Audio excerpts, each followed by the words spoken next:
Olá pessoal, tudo bem? Bom, no vídeo da aula de hoje a gente vai falar sobre o ofício do historiador e o que são fontes históricas. Então vamos lá. Bom, o ofício do historiador, ou melhor dizendo, o trabalho do historiador, ele é muito parecido com o trabalho de um detetive. Talvez essa imagem, né, do detetive facilite a nossa compreensão. Bom, o detetive, como vocês já sabem, ele para solucionar um crime, um mistério, ele precisa se basear em pistas. O historiador também, para ele conseguir descobrir algo sobre o passado, escrever algo sobre o passado, ele também precisa dessas pistas, né? Que na história a gente chama de fontes históricas. Uma definição assim de fontes históricas seria vestígios deixados pelo homem que comprovam a sua existência na Terra. Essa seria uma definição boa do que são fontes históricas.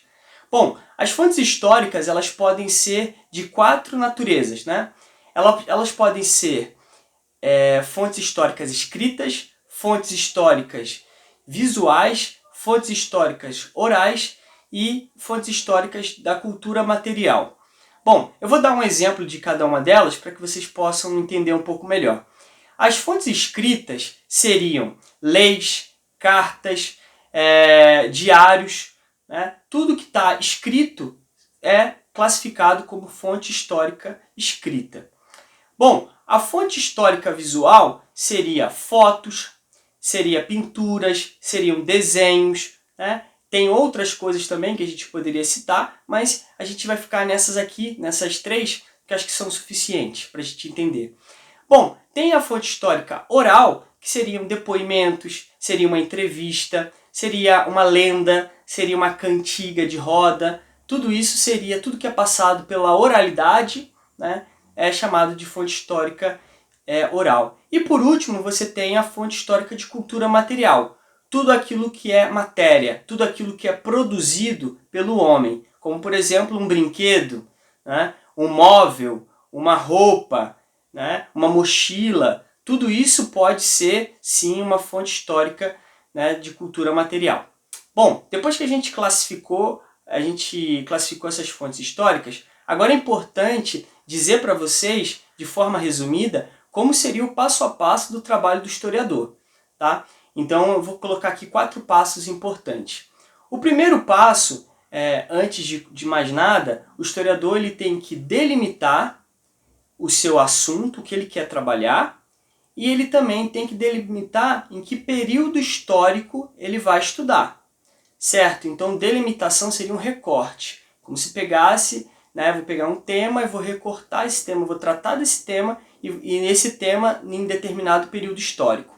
Vou dar um exemplo. Um historiador que queira pesquisar, por exemplo, as brincadeiras que eram feitas por crianças em São Paulo, na cidade de São Paulo, na década de 70. Então percebe, ele já fez um recorte do seu objeto de estudo, do seu assunto, que são as brincadeiras das crianças.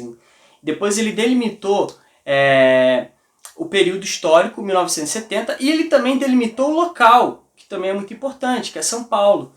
Então assim, ele fez essa delimitação. Bom, ainda utilizando esse exemplo, né, desse historiador que estuda as brincadeiras das crianças em São Paulo na década de 70, então a gente vai para o segundo passo. O segundo passo ele vai atrás de todas as fontes históricas que ele encontre sobre esse assunto. Então ele vai atrás de fotos, ele vai atrás de artigos de jornais dessa época, ele vai atrás de cartas, ele vai atrás de depoimentos. Tá? Então, depois que ele pegou todo esse material, todas essas fontes históricas, ele vai para o terceiro passo. O terceiro passo ele vai ler, ele vai analisar essas fontes históricas, ele vai conferir se essas fontes históricas são verdadeiras, se são confiáveis, né? Tudo isso ele tem que ter esse cuidado, né? Então, e depois que ele faz esse cuidado, depois que ele organiza, depois que ele classifica essas fontes históricas, ele vai para o quarto e último passo, que seria a narrativa. Então é hora do historiador escrever sobre aquele assunto. Ele vai se utilizar de métodos históricos e vai escrever uma narrativa sobre aquele assunto. né? No caso, foi o assunto que eu dei como exemplo, as brincadeiras em São Paulo em 1970. E aí é importante, né, depois que a gente falou desses 4 passos, acho que é importante dizer o seguinte, que a narrativa do historiador ela não é uma verdade absoluta. Então, assim, não é que o historiador escreveu, é uma verdade absoluta e incontestável. Não.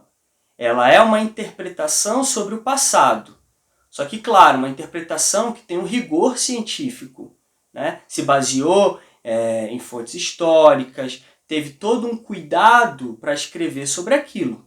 Só que não é uma verdade que é incontestável, que é absoluta. Essa verdade ela pode ser contestada. E ela deve ser contestada. Então, por isso que a história é uma ciência que é viva, porque sempre está tendo discussões, sempre está tendo interpretações sobre aquele passado. Sempre surgem novas fontes históricas, ou até mesmo utilizando as mesmas fontes históricas, um historiador pode chegar a uma outra compreensão que o historiador anterior. Então a história tem muito isso, né? Tem muito dessa questão dinâmica. Né? É uma história que está sempre viva. Bom, por último, para a gente terminar, acho que vale a pena destacar 2 coisinhas importantes. A primeira é que o historiador ele não estuda apenas grandes personagens. Né? Eu acho que o exemplo que eu acabei de dar, ele deixa muito claro isso. O historiador ele não estuda apenas reis, faraós, imperadores. Não, ele também estuda isso. Mas ele também pode se dedicar a esses assuntos que são do nosso cotidiano. Tá? Por quê? Porque nós também, né, eu, você, somos sujeitos históricos. Nós fazemos história. Então o historiador pode se interessar por algo do cotidiano e escrever sobre aquele assunto. Sobre uma festa religiosa, sobre brincadeiras, pode falar sobre a música popular de um determinado país. Então, assim, não precisa ser algo tão grandioso assim. A história também cuida dessas minúcias. Tá? E depois, por último, é que o historiador ele não trabalha sozinho. Tá? Então, o historiador ele não trabalha isolado, né? Só o historiador lá na sua caixinha e tal. Não, ele também se beneficia de conhecimentos específicos de outras áreas, como, por exemplo, de um arqueólogo, de um geógrafo, de um sociólogo, entre outros, né? Então, assim, o historiador ele não trabalha sozinho e ele também se beneficia por conhecimentos de outras áreas. Bom, então, apenas para resumir, a gente aprendeu um pouco o ofício do historiador, a gente viu que é muito semelhante o trabalho do historiador com o do detetive, a gente aprendeu o que são fontes históricas, a gente aprendeu a classificar essas fontes históricas, a gente aprendeu como que é feito passo a passo o trabalho do historiador e a gente viu também que o historiador não estuda apenas grandes personagens, estudam também pequenos personagens, né, detalhes do cotidiano e que o historiador também não trabalha sozinho. E também né, que a sua verdade, né, a sua narrativa não é uma verdade absoluta e sim uma interpretação.